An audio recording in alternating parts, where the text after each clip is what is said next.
Hi, welcome to Week in Review, where we catch up on some of the news and the headlines. I'm Phil O'Connor, the Live Enterprise Director. Tragic week in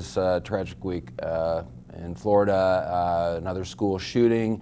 And we have a story this Sunday, actually we have a package of stories this Sunday that sort of look at that issue. And one of the things that we wanted to do was take a look at the rifle that was sort of at the center of this shooting, and it's become kind of the focal point of a lot of the conversation around this shooting. And Josh Dulaney has talked to some folks who are familiar with the weapon, the AR-15. Josh, tell us a little bit about the weapon and sort of, you know, the two sides that are sort of out there about the future of, you know, this, what some describe as a weapon of war. Yeah, many folks are and have been, and I guess do after these mass shootings, call for the banning of these AR-15 style firearms. They're semi-automatic firearms. Those that own them say that, look, these fire one round with the pull of a trigger. We use them for hunting. We use them for competition and things like that. And if you want to ban semi-automatic weapons, then a lot of basic hunting rifles are going to fall under that category as well. So they say, look, it's basically a rifle. Most of us use it for hunting. That's what we do. And the NRA has called this America's most popular rifle. It's one of the biggest selling rifles in the country. But there are things about the AR-15 that make it a little bit different than your standard shotgun or revolver. Among them are the size of the magazines that can be put in, the rapidity with which fire can be achieved when you can load a 100-round magazine into an AR-15, which you typically don't do with a hunting rifle. There's obviously people on the other side. Talk a little bit about the students from Florida and some of the messages that they've been trying to send about, you know, their feelings about this weapon.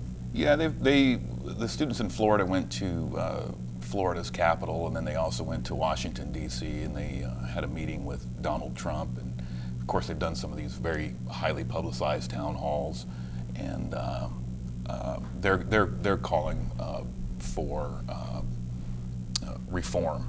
And many of them have said they do want the weapons outright banned, and they've used their experience there in the high school to call for these weapons to be banned. You know, a lot of emotional pleas that they have made. But those on the other side say, you know, even those I talked to at the gun store I went to said it was a tragic event, but, you know, we have Second Amendment rights, and these events shouldn't be a launching pad to trample on our rights as Americans. So, ongoing, familiar debate. People seem to line up on both sides and go at it.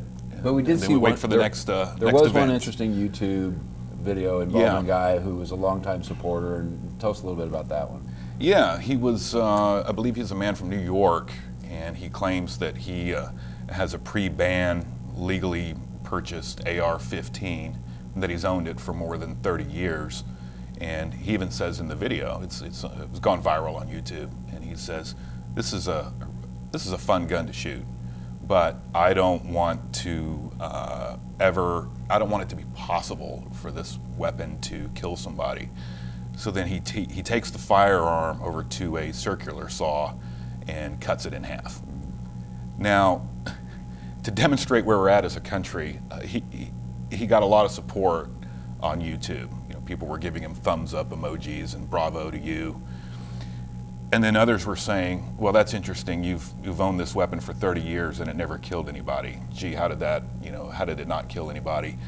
And then somebody else said that you've just illegally modified your weapon, I'm going to report you to the authorities. So you generally want to avoid YouTube comments, but yeah, he gave a rather emotional, so much emotion on both sides of this issue. Speech about it, you know, so much emotion stirred by this shooting. Our story Sunday also looks at the mental health issue as well, where, you know, we have a lot of folks talking about, you know, what can we do in terms of intervening. You know, is there a possibility to have people identified and measures taken? And it's really interesting when we talk to experts in the field of mental health. You know, the percentage of folks who actually have a diagnosed mental health issue involved in these mass shootings is it's like 3%. Yeah. So I'm not sure that that's the answer either. It's such a complex problem, and we'll continue to examine it and be sure to continue to follow our coverage on that issue. Dale, let's turn to Dale Denwalt, our capital reporter. Budget. There's been so much for so long. Where are we? Is it done? And apparently, even if it is, troubles are still ahead, right? It's done, but it's not done, right? So the long-awaited closure to the 2018 budget is here.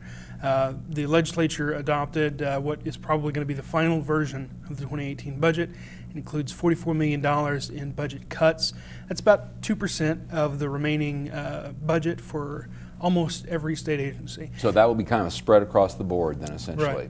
Right. These agencies are going to have to find about 2% of their remaining budgets to cut at the end of the year. For some folks, that's a purchasing freeze or hiring freeze.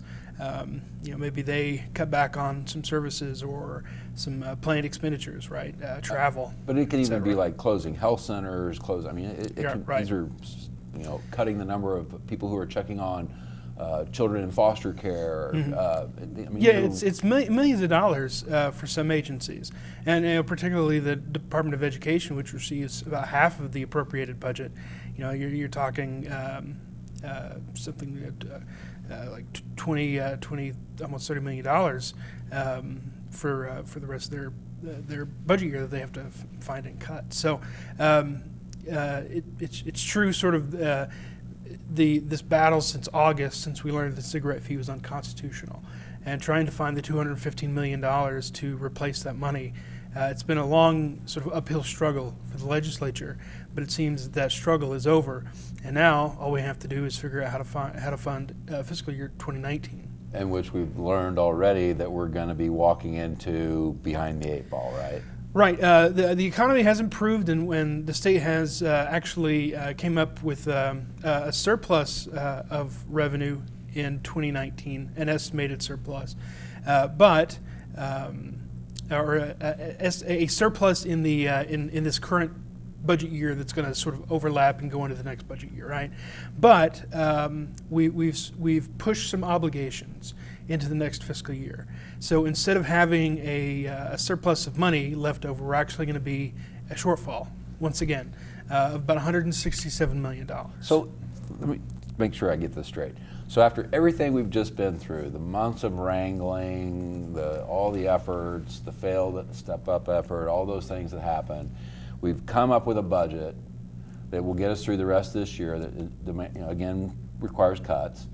And now we already know that going into next year, we have to cut another $140 million. $167 million. We don't have to cut it. This is your standard budget shortfall. We can raise taxes to cover the shortfall. We can find fees. There's not a whole lot of one-time money. In fact, the $303 million deposit into the rainy day fund is not going to be available because of the way that it's structured, the way that you can take money out of it. You can eliminate you can create some service taxes essentially by eliminating the tax exemptions. We're back where we were, right? Yeah. Except it's not $1 billion, but it's $67 million. $167 million. Yeah. And if we don't do something, and it was very difficult to do anything this time, is the expectation that it's going to be any better next year? Absolutely not. It's a election year, and sitting down with Governor Fallon the other day, there wasn't much hope that the legislature could do anything beyond simply cutting the state budget by another $167 million. Which again is health clinics, money for students, those kinds of things. Depends on how they want to spread those cuts around. They could put the entire $167 million in Department of Education, or they could spread it among other entities that don't include Department of Mental Health or Department of Corrections. Maybe the fairest way that they've tried to do it in the past is to kind of spread it out among all agencies. But again, these are agencies that have been cut year after year after year, and they are if they were struggling last year to find ways to reduce their budgets and reduce their spending, they're certainly going to have to struggle in the next 12 months to accommodate a cut like that. Revenue up, budget hole still remains. It's sort of mind-boggling in a lot of ways. Let's talk about mind-boggling. Let's turn to energy earnings. Yeah. They're not hurting as much apparently as the state to balance their budgets. No, we just got earnings this past week from all of the major energy companies here in Oklahoma, and this is looking at the last 3 months of 2017, and also for the full year of 2017. They issued those earnings at the same time, and it was generally good news. Continental made money. Chesapeake they actually beat their number, what the analysts' expectations were, by quite a bit. And on the day they issued earnings, their stock was the second best performer on the New York Stock Exchange, went up 20%. Now, when we say they did pretty good, how much money are we talking? Well, it depends. You know, it's different for the different companies. I mean, for instance, Continental, I think, was in the range of $800 million in profit. Most of that came from federal tax breaks that went into effect. I think $700 million of that was due to tax breaks. Wow. But we also saw just operational earnings that were pretty robust for Chesapeake and Continental and Devon.